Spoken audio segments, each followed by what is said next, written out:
High Overseer Zarnak clicked his mandibles, a sound that echoed through the obsidian-hued command chamber of the Zarnathi exploration vessel, Obsidian Dawn.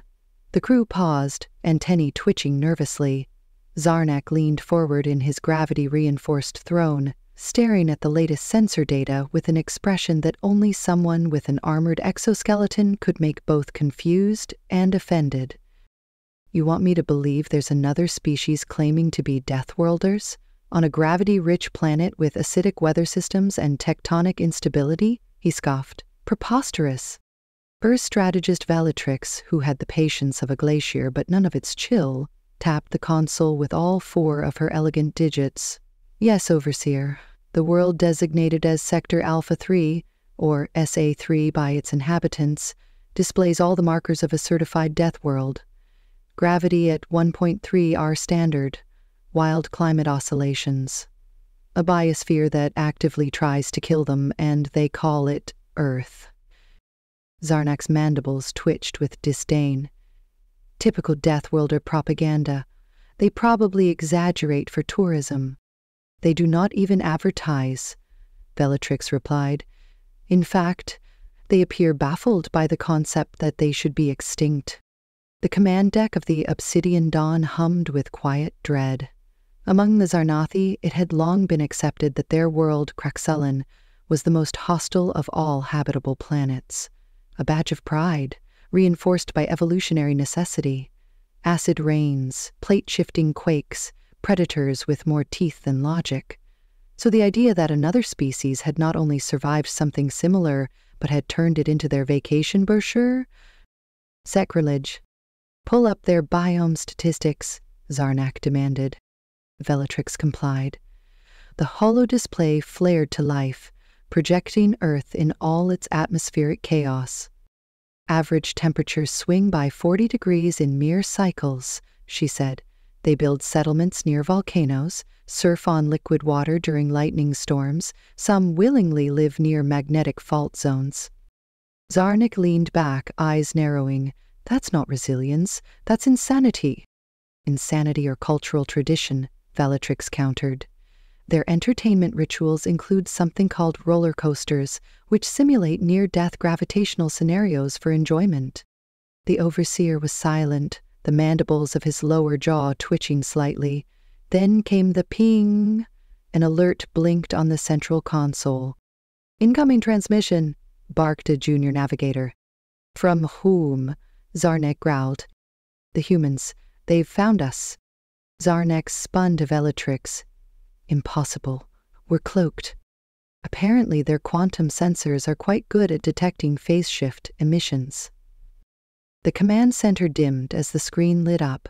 The face of a human female filled the view, her skin soft, no visible armor, no natural weapons. She beamed a grin full of square teeth. Horrifying. "Greetings, unknown vessel. This is Captain Seraphia Chen of the Earthship Curiosity. We noticed your sneaky little ship out here and thought we'd say hi before things got weird." Zarnak blinked all 4 eyes in unison. "Is this an ambush?" "They're smiling," Bellatrix whispered. "That might be the start of a threat display. Or a peace offering. It's complicated," Chen continued, seemingly undeterred. "We know we startled you, but hey, that happens. We're just out here exploring, doing barrel rolls and quantum foam. You should try it sometime. Fun stuff." Zarnak recoiled. "They ride the quantum field? For fun?"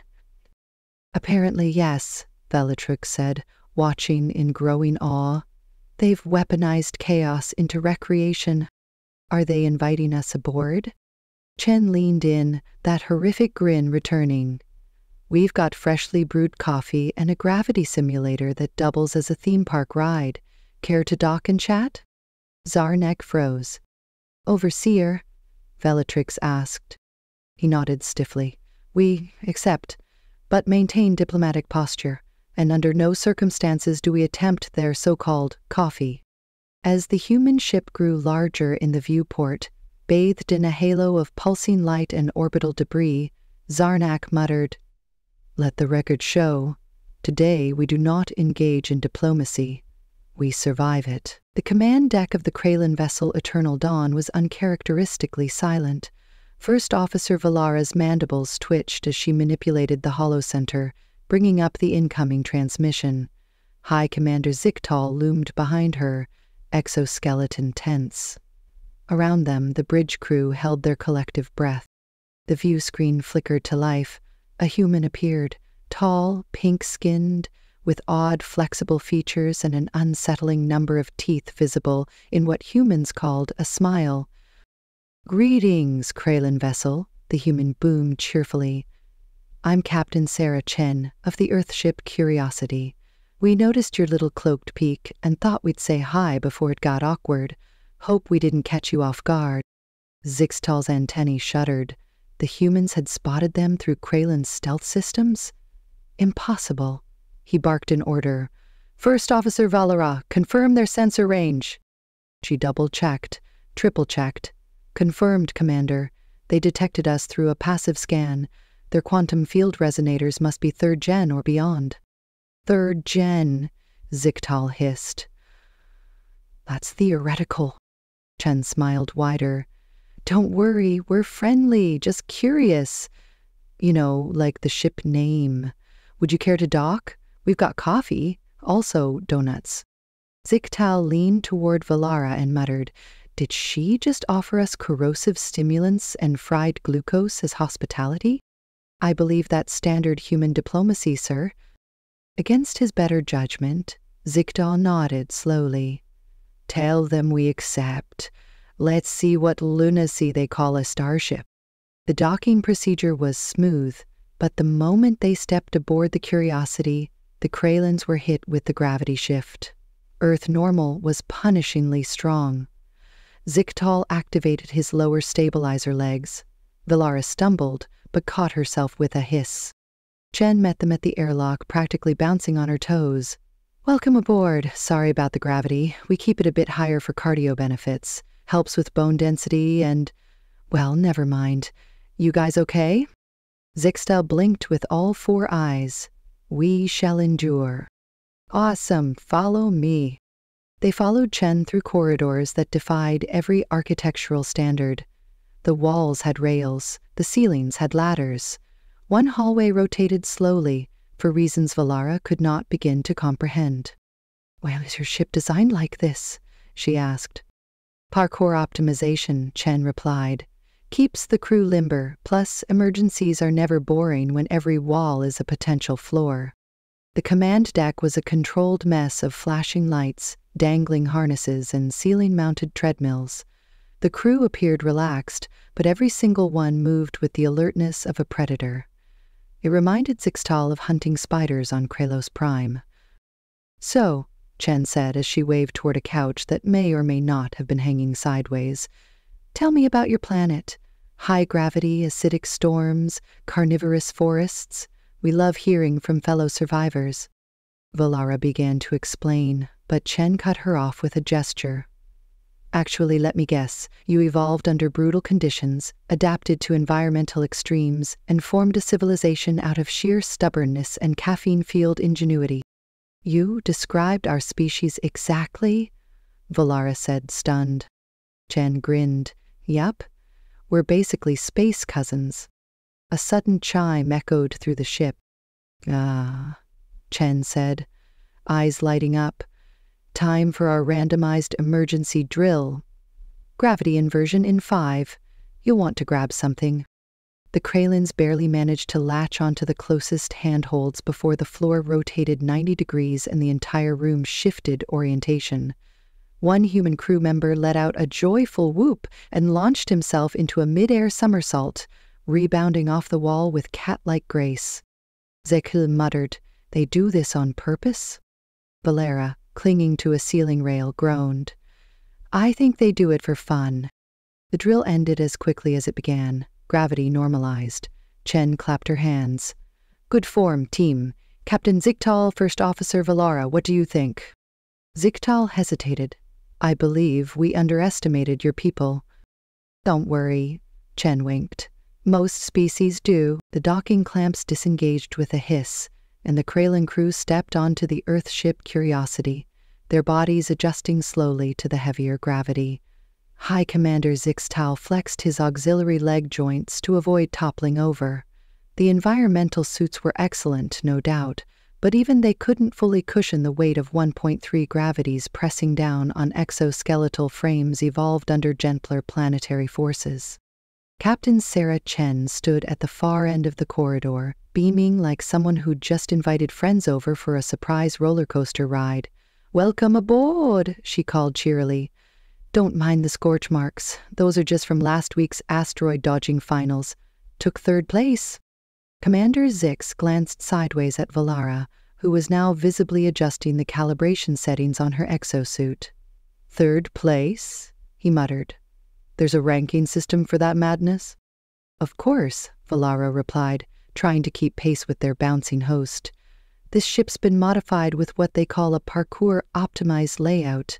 I believe the intention is to make every movement a cardiovascular event." Chen didn't slow down as she guided them through a corridor that curved vertically up a wall, transitioned to a ceiling crawl, then down again to an upright hallway. The Kralin delegation followed as best they could, frequently engaging magnetic footpads and auxiliary bracing arms. "We find this layout improves cognitive flexibility and physical resilience during long deployments," Chen said, flipping mid-stride onto a side rail. "And well, it's fun." They arrived at the ship's communal recreation dome, where the madness truly came into focus. Humans engaged in rituals that bordered on masochistic. One spun rapidly in a centrifuge, yelling equations. Another scaled an overhang upside down, laughing at a crew member below, taunting them with a snack. Valara tilted her head. "That one appears to be calculating string theory derivatives while rotating at 3G. "That's Dr. Wong," Chen said proudly. "She says gravity helps her focus. Also, she thinks nausea is just the body's way of learning its limits." Commander Zix had nothing to say. His mandibles had retracted in what the Kralin classified as a defensive posture. Chen pivoted toward another hatch and waved them forward. "Let's visit hydroponics. We're doing crossbreeding trials with ghost peppers and Venus flytraps. We call them Spitfires. They bite."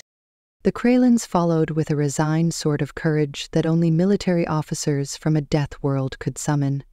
Each new hallway was an obstacle, each explanation more implausible than the last.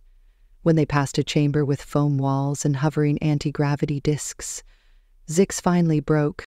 "Well," he asked, blinking all four eyes, "is there a room that simulates uncontrolled gravitational collapse?" Chen grinned. "That's our impromptu gravity failure simulator, teaches fast reflexes. Plus, the winner gets out of eating Dave's hot sauce." "What's wrong with the hot sauce?" Valara asked, her scientific curiosity overriding caution. Chen didn't answer. Instead, she opened a cabinet, pulled out a small bottle labeled Dave's Thermonuclear Zing, and squirted a drop on a cracker. The cracker disintegrated. "We use it to strip rust from engine parts, too," Chen said, "multifunctional." Before anyone could react, klaxons blared through the corridor. "Attention crew, radical gravity, failure initiated. All hands to bounce, bounce." "Bounce." Zix clutched the nearest rail. "Bounce positions?" "Just follow me," Chen shouted, launching into a barrel roll down a rotating corridor as the artificial gravity flickered, then shifted direction entirely. What followed was an exercise in both lunacy and revelation. The Kralin scrambled after their host through corridors that inverted, twisted and dissolved gravity into barely manageable chaos. At some point, Valara was certain she'd been upside down and sideways simultaneously, and that the environmental suit had learned to insult her in English. As they emerged into a zero-gravity corridor lit with pulsating neon arrows, Chen shouted over her shoulder, "We do this twice a week, builds character and quad strength." When they finally returned to stable gravity, Valara lay sprawled across the floor, her suit vents wheezing in exhaustion. Zix was still upright, barely, though his carapace had gone the pale hue of someone reconsidering every life choice that led them here. "Your emergency protocols," Zix began. voice hoarse, defy every principle of engineering sanity. "Oh, thanks," Chen said, genuinely flattered. "We like to think of it as controlled chaos with a splash of adrenaline." Valara, now seated cross-legged, looked up at her commander. "Sir," she whispered, "we must revise our definition of Deathworlder extensively." Zix merely nodded, watching as a crew member backflipped through a side corridor, cheered on by others chanting a countdown to some unknown catastrophe. For the Kralins, survival had been an end. But for humans, survival was just the baseline. The real goal was turning the universe into a playground. The moment they entered the ship's corridor system, Commander Threx knew something was off. The interior of the human vessel, Valkyrie Horizon, was less a starship and more a fever dream crafted by a chaos-loving architect. The walls curved at strange angles, floors twisted into ramps and inclines, and the ceiling appeared to double as a walkway. "Welcome to our parkour-optimized layout," Captain Chen beamed, swinging effortlessly from an overhead grip to land on a vertical wall before casually walking sideways along it. "We found traditional flat floors boring, so we designed the ship to keep us agile and mentally sharp. Plus, it makes surprise parties a real adventure." Threx activated the magnetic anchors in his boots and took a cautious step. Even with enhanced musculature, the ship's layout was a test of balance and dignity. Valrix, his usually unflappable communications officer, flailed forward and only managed to steady himself by grabbing a dangling rope that had no discernible purpose. "Is this standard for your species?" Threx asked, narrowly ducking under a pipe labeled in bright neon letters, "Duck or bonk?" "Oh, not at all," Chen replied cheerfully. "This is one of our experimental designs. We call it recreational architecture. You haven't lived until you've had to vault over a plasma conduit to get to the bathroom."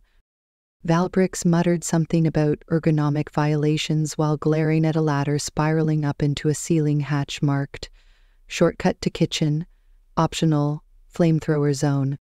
The group shuffled forward, slowly growing more adept at the unpredictable layout. They passed a corridor where two crew members were having a friendly foot race on the ceiling. One waved politely at the visitors while dangling upside down from a harness system that seemed built for a circus act. "This can't be efficient," Threx said under his breath. "Actually, it increases team cohesion," Chen responded, not missing a beat. "Nothing bonds a crew like having to save each other from a surprise gravity pit." As if on cue, the floor shifted with a subtle tremor. A voice chimed over the intercom, warning, "Artificial gravity flux test commencing in 3, 2, 1. Suddenly, Threx found himself sliding sideways down what had moments ago been a vertical wall. He collided with Valrix, who had managed to wedge himself into a corner using nothing but desperation and 2 pieces of safety netting. Chen, entirely unfazed, glided past them upside down, still talking. "We run randomized drills twice a day. Keeps everyone on their toes. Or, walls." "Is this drill safe?" Threx grunted, now dangling from a railing by one arm, his translator flaring with static from the G-forces. "Statistically speaking, yes," Chen replied, which was both not a yes and somehow worse. As they finally reached the ship's central recreational hub, a dome-shaped chamber covered in trampolines, suspended walkways, and a rotating climbing wall, Threx let go of the railing and flopped unceremoniously onto a beanbag chair labeled Crash Zone A, frequent use expected. Valtrix arrived moments later looking like he had aged 5 solar cycles. "This entire ship is a violation of Newtonian law." "That's the spirit," Chen chirped, tossing him a neon green drink labeled Jump Juice. "Side effects may include flight." Threx sat up slowly. Despite everything, he couldn't deny the humans were thriving, fit, agile, alert, laughing even as they dodged gravity traps and scaled wall-less elevators. "You built chaos into your home," he said. Chen nodded, plopping down beside him. "Chaos is where we grow. Comfort zones are just padded cells with nicer lighting. We figured if space is unpredictable, why not be ready for anything? Threx watched as a young human launched herself off a spring platform, did a somersault mid-air, and landed with a flourish into a slide that spiraled through the floor. "She's 14, Chen added. "Just joined our junior cadet program, calls this place her playground." For a long moment, Threx said nothing. Then he glanced at Valrix, who was cautiously sipping the jump juice and watching his feet float off the ground. "This may be the most terrifyingly effective training system I've ever seen," he muttered. Chen grinned. "Wait until you see our obstacle maze. It's built inside a simulated black hole corridor. You'll love it." Threx wasn't so sure about that, but he had a sneaking suspicion his crew would. The docking tube hissed and clamped as the Korean delegation stepped aboard the human vessel Curiosity. Commander Zigztal, his antennae twitching from overstimulation, kept his stride firm despite the disorienting lighting and angled corridors that immediately challenged his balance. The artificial gravity struck like a sudden storm, pressing on their exoskeletons and forcing the Korean officers to adjust their stances just to remain upright. "Apologies for the gravity," Captain Chen said cheerfully, bouncing on her toes with alarming ease. "We keep it a bit lower than Earth's standard for guests. Helps our pilots train for zero-G combat transitions." Zigztal stared at her. "This is lowered?" "Yep. Earth gravity is great for building muscle mass and endurance, makes our obstacle courses extra fun. Come on, the gym's just down this corridor, or up, depending on how you look at it." As the Cran followed, Valhara subtly activated her suit's muscle assist systems, her legs trembling from the unfamiliar load. The corridors twisted and arched like a sculpture made by a mad physicist, clearly optimized for a crew that thought traditional floors and ceilings were a mere suggestion. They passed through a bulkhead and entered the recreation area. Zigztal froze. Suspended in midair, a human was spinning slowly while clinging to a horizontal pole embedded in the ceiling. Another sprinted along a wall at a near-vertical angle before launching herself into a triple somersault. At the center of the room, two figures sparred in a floating sphere of gravity flux, their limbs flickering between slow motion and blur fast as the field warped local time. "Welcome to our training module," Chen beamed. "We call it the Grav Arena. Great for simulating combat in shifting gravitational zones, also fun for, well, dodgeball." Zigztal clicked his mandibles nervously. "And the purpose of this chaos? Coordination, reflexes, creativity. You never know what kind of environment you'll encounter out there, so we condition our responses to everything. Plus, it's a team-building exercise." Valiero squinted at a sign near the arena. "Today's challenge, quantum foam racing." "What in the 6 moons is that?" she whispered. Chen overheard. "Oh, that's a crowd favorite. Pilots race through a simulated quantum field, basically a turbulent sea of probability.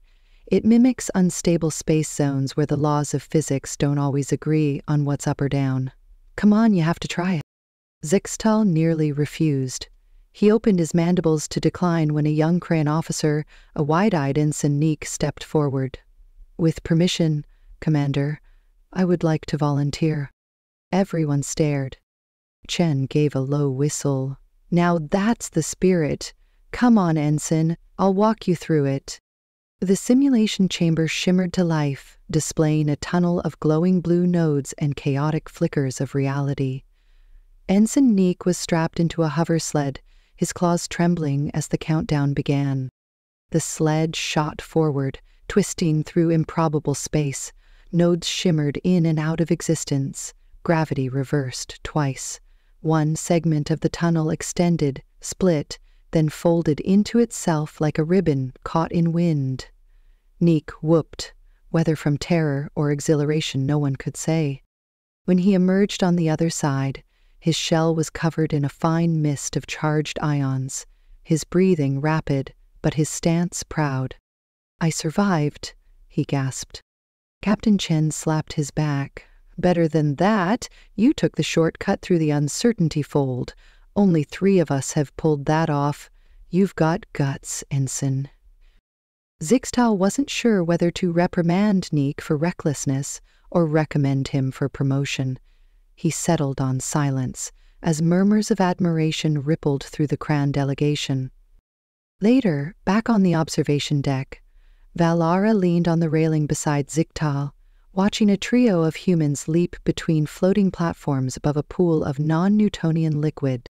"Sir," she said quietly, "they aren't just adapting to chaos. They've made it part of their culture. They welcome it, harness it, enjoy it." Zixtal nodded slowly. "Perhaps that's why they're not just surviving the galaxy, they're thriving in it." The lights aboard the Earthship Curiosity dimmed slightly, and a low chime echoed through the corridors. The announcement that followed was so upbeat, it could only mean one thing: chaos was about to ensue. "Attention all personnel. Random gravity failure drill commencing in 5 minutes. Last one to reach their emergency station has to taste Dave's latest hot sauce blend. Side effects may include hallucinations, spontaneous rhyming, and temporary invisibility." Commander Zixtal stared at the intercom speaker, utterly speechless. First Officer Valara adjusted her helmet, her expression somewhere between terror and scientific curiosity. "Sir," she said, her voice unusually tense, "I believe the humans are about to intentionally simulate catastrophic gravitational failure as a training exercise." "Well, would anyone do that on purpose?" Zixtal chittered, still trying to process the idea. "They could get crushed." "Apparently," Valara replied. "That's part of the fun." As the countdown began, the corridors of the Curiosity transformed. Warning lights bathed the walls in orange, and handholds extended from seemingly every surface. The crew, rather than panicking, seemed delighted. Laughter echoed through the halls as humans leapt into action, sprinting, flipping, and tumbling toward their assigned stations. "Just follow my lead," Captain Chen called back to the Creon delegation, her boots magnetically locking and unlocking with each precise motion. "It's like dodgeball meets zero-gi ballet." Zixtal and Valara clumsily clambered through the corridor, legs shaking from Earth's heavier gravity. Valara narrowly avoided being tackled by a crew member in a chicken costume, who somersaulted past, yelling something about earning redemption from the last drill. "Are these people always like this?" Zixtal hissed over their comms. "It appears so," Valara wheezed. "The gravity fluctuator is about to activate. Brace yourself." The ship lurched. Up became down. The floor turned sideways. Zixtal was flung into a padded wall, stuck like a bug on a windshield. Valara, meanwhile, managed to cling to a handrail, her legs floating at odd angles. Captain Chen executed a graceful spin mid-air, landed next to them, and tossed them each a small glowing puck. "Use these if you lose your bearings. They recalibrate your balance," she grinned. "Also, they vibrate to the beat of our emergency playlist. Helps you stay in sync." The beat of Eye of the Tiger kicked in over the speakers. Zixtal was now sure this was either an elaborate torture session or an oddly choreographed cultural rite. Human crew members bounced between walls with perfect coordination, like gymnasts on a caffeine high. Valara, to her credit, managed a cartwheel assisted by gravity reversal, much to the cheering of a passing technician. "You're a natural!" Chen shouted. "Hey, you ever considered joining our zero-G dance squad?" Zixtal, now suspended upside down and rotating slowly in place, muttered, "I must be hallucinating from oxygen deprivation." 10 breathless minutes later, the gravity stabilized. The humans applauded. The drill had ended with confetti, of course. Because why not? The Cran officers collapsed in a heap near a bulkhead, panting. Captain Chen offered water bottles and high fives. "Congratulations, you survived your first gravity drill, and you didn't even throw up. That's better than Dave managed on his first run." From the galley, Dave called back, "Worth it." Valara accepted the water gratefully. "That was enlightening, terrifying, Zixtal looked around, observing the human crew already returning to their tasks with giddy energy. "They're not just Deathworlders, they're daredevils," Chen chuckled. "We prefer the term adrenaline artists. You learn a lot when the ground might disappear under you at any moment." Valara, her breathing steadying, sat up straighter. "Commander, request permission to study the human method of crisis simulation for application back home." Zixtal looked at her, at the humans now forming impromptu teams for a post-drill hover frisbee match, and sighed. "Permission granted, but let's make sure we bring extra gravity stabilizers next time, and maybe fewer condiments." Valara grinned. "Noted." As the drill faded into memory and the smell of Dave's victory chili began to waft through the vents, Zixtal finally admitted what he'd been avoiding since boarding the Curiosity. He liked these humans. Commander Zixtal had prepared himself for many things. He had faced volcanic storms, swam through methane oceans, and even endured a diplomatic dinner with the thorn-tongued Zarnakian dignitaries, but nothing in his life had readied him for what humans called the temporal parkour finals.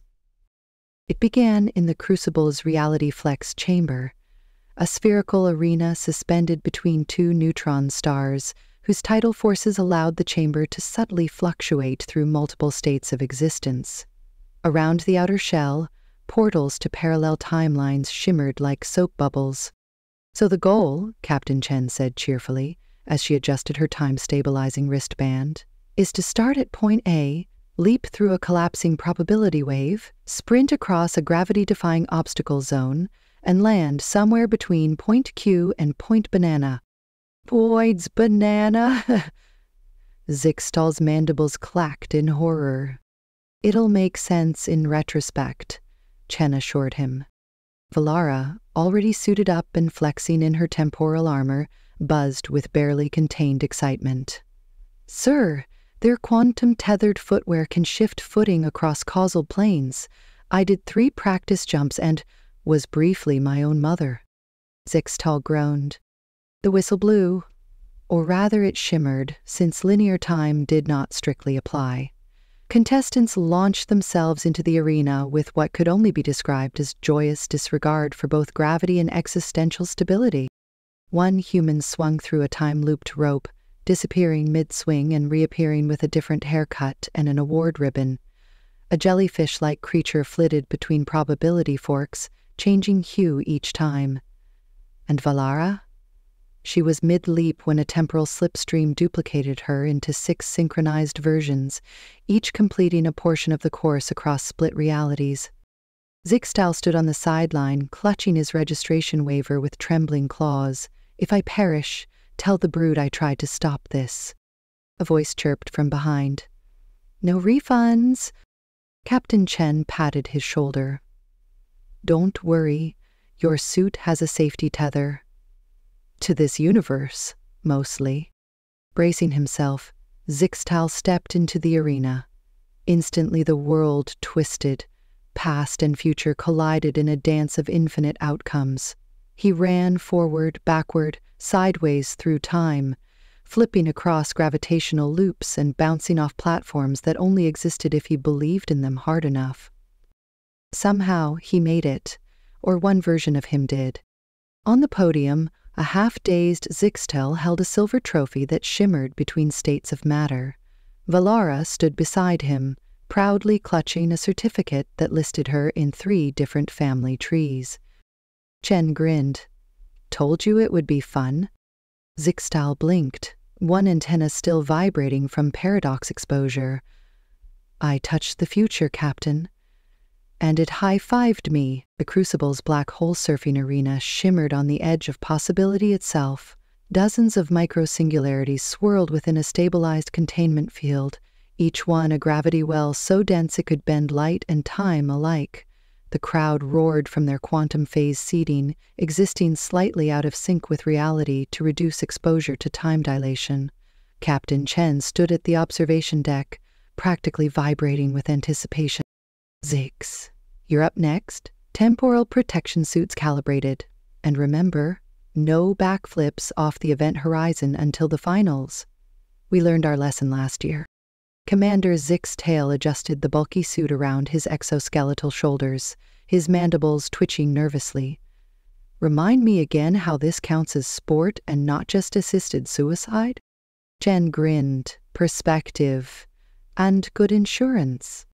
Nearby, Valara was reviewing the scoring system. So, points are awarded for trajectory elegance, gravitational slingshot efficiency, and trick creativity. Penalties for paradoxes, missed wormholes, and, of course, spaghettification. Zix muttered, that last one's hard to avoid when the course is literally on the edge of a cosmic meat grinder. His first competitor launched. A representative from the Epsilon Eridani team, a species composed entirely of translucent orbs of sentient plasma. It spiraled across the field, skipping between black holes with elegance and emitting a trail of radiant particles. The crowd roared. Well, I suppose we followed that, Zix grumbled. Valara handed him a small control module. Don't forget to use the gravitational lensing. If you time your entry just right, the singularity's drag will slingshot you around for maximum style points. Zix stepped onto the launch platform. The countdown began. He activated the propulsion thrusters, hurling himself toward the nearest micro-black hole. The gravity caught him like a cosmic hand, yanking him forward. He twisted the control module, adjusting his pitch as light bent violently around him. For a brief moment, he was inside a gravity lens, seeing the audience duplicated in warped concentric rings. Trajectory stable, Valara's voice buzzed in his earpiece. Now execute the spiral dive into the binary well. Zix corkscrewed between two tightly orbiting singularities, bouncing between their event horizons with precision. The centrifugal force should have liquefied his organs if he had any. As it was, his exoskeleton creaked ominously.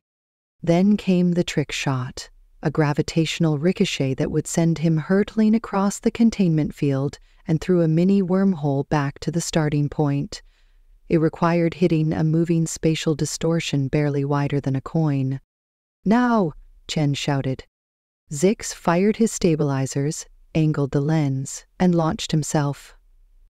The wormhole snapped open like a blinking eye. He shot through it, emerged spinning, and landed in a crouch. The crowd erupted.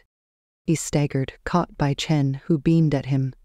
Silver, just missed the gold to the Epsilon team, but that last slingshot, beautiful. I can't feel my antennae, Zix mumbled. Valara ran up, 4 eyes sparkling.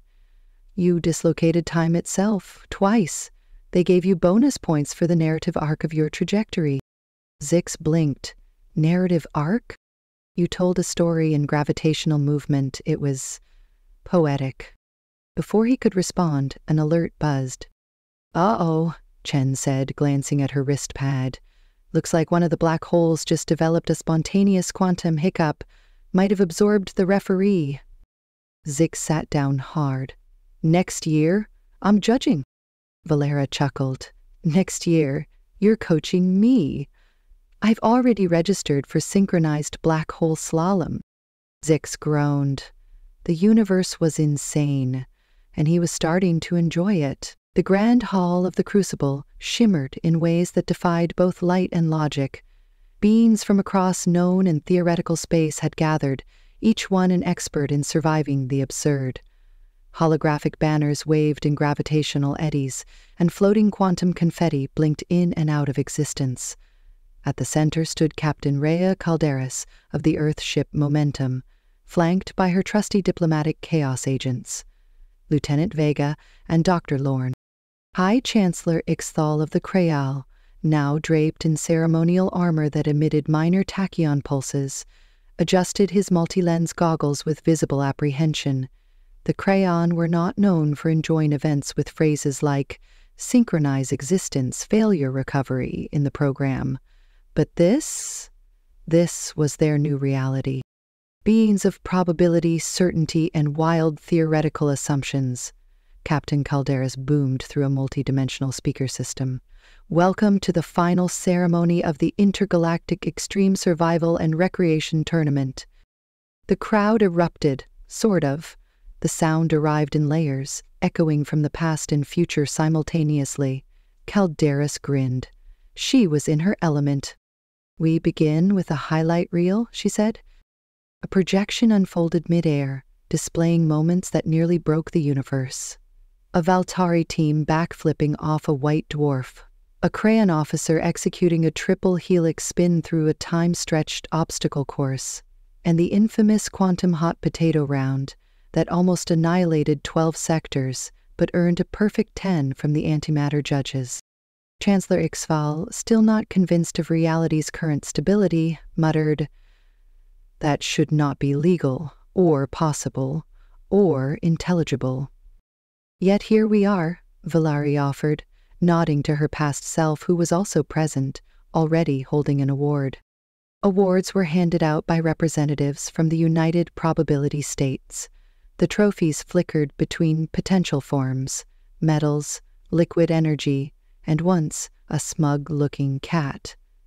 For best rewriting of natural law, the Krail human team took gold, courtesy of their gravitational slingshot loop around a black hole while composing haikus. Ahon received the award for most theories debunked during one event. "I still don't know what gravity is anymore," he confessed, shaking hands with a creature made of scent and rhythm. Valari stepped forward to accept her honor in temporal parkour. She blinked in and out of visibility with every footstep. "I'd like to thank myself, and the third me who kept us hydrated," she said, tears forming across 4 timelines. Captain Calderas closed the ceremony with a grin that promised more madness. "Next year's venue," she said, "will be on the edge of a pulsar field inside a probability bubble. We'll feature new events such as entangled wrestling and Schrodinger's paintball. Everyone wins, everyone loses, until observed." Ixal tried not to scream. Also, the CAL have volunteered to host the anti-gravity wrestling semifinals. He finally screamed.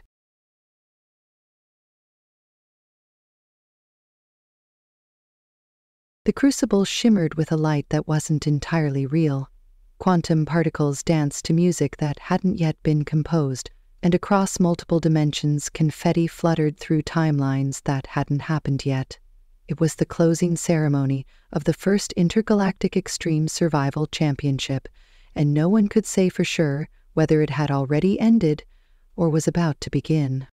Commander Zorvix Tall stood on a platform that simultaneously existed and didn't.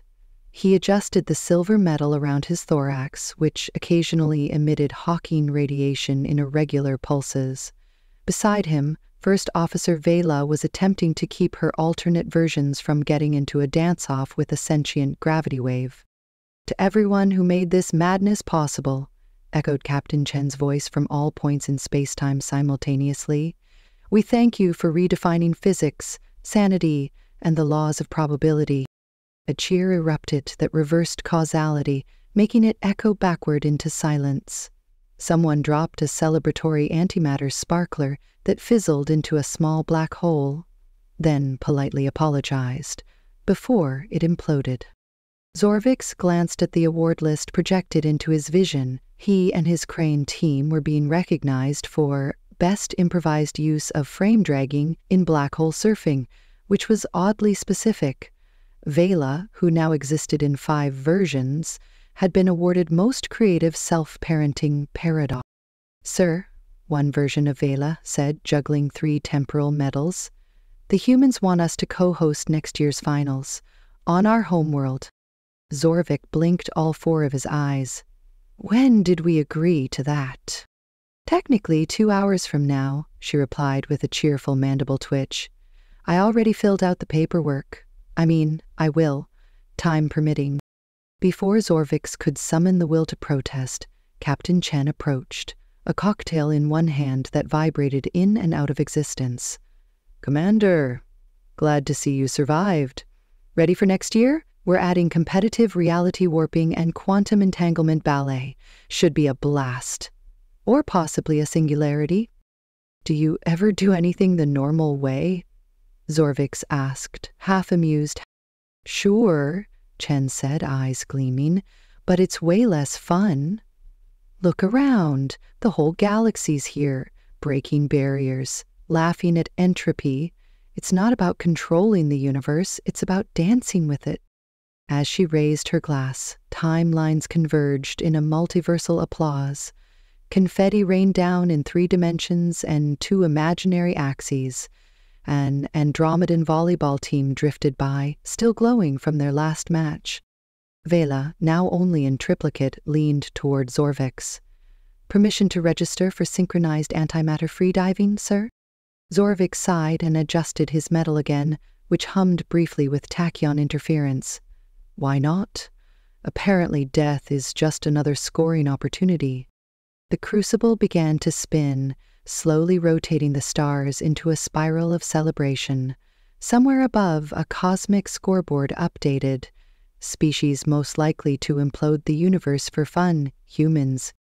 Zorvix grinned. He still wasn't sure if this was brilliance or collective madness. But maybe that was the point. The galaxy wouldn't be the same.